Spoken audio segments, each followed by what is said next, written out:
Hey everyone, I'm coming to you from Moorefield, West Virginia. I'm staying here along Main Street in Moorefield, and there's a lot of Civil War history here. Directly behind me is the Moorefield Presbyterian Church. This church was used as a hospital during the Civil War. It housed both Union and Confederate soldiers. At one point, Union soldiers stabled their horses inside the church, and they also used the pews from the church as firewood for their campfires. Now, as I said, there's a lot of Civil War history here. Throughout the 1861 to 1865 years of the Civil War, there are a lot of heavy skirmishes here in the town of Moorefield. You're going to have a lot of partisan ranger activity on the Confederates' part, and then you're going to have the Union cavalry fighting them. A lot of guerrilla warfare through here. But in August of 1864, a major cavalry battle is going to be fought here. Confederates under the command of McCausland are going to be camped north of this town, down by the river, and he's going to have two camps, one on the north side of the river, one on the south side. They're not very far apart, but they are split by the river.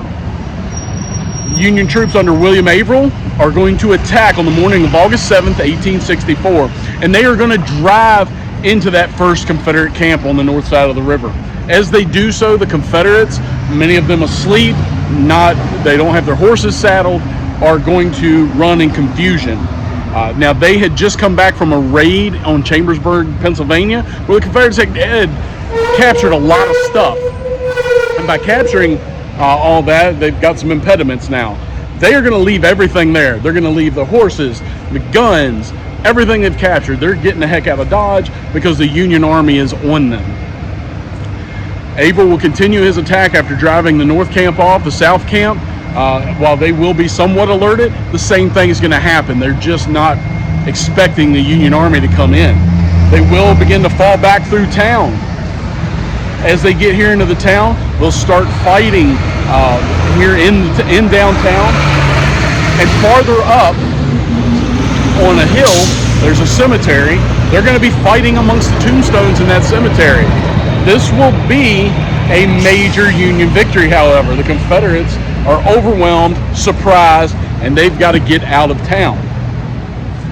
This will have a very big effect on the Confederate cavalry that operates in the Shenandoah Valley.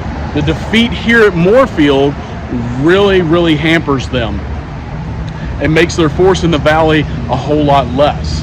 Now, William Averill, who doesn't have the most stellar record in the world, seems to have a pretty good record when he's in independent command.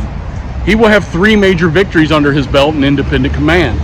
First one being Droop Mountain here in West Virginia.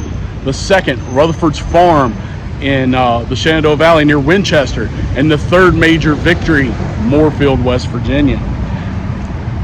So while Averill's not the best commander there is, he is certainly a commander to not be looked over when he's in individual command. So Moorefield is a very neat place. There's a lot of signs here, a lot of Civil War trails markers, a lot of historic houses, buildings. Again, the church behind me used here during the Civil War. So it's a really neat place to be. If you get the chance to come out and see Moorefield, West Virginia, definitely do so.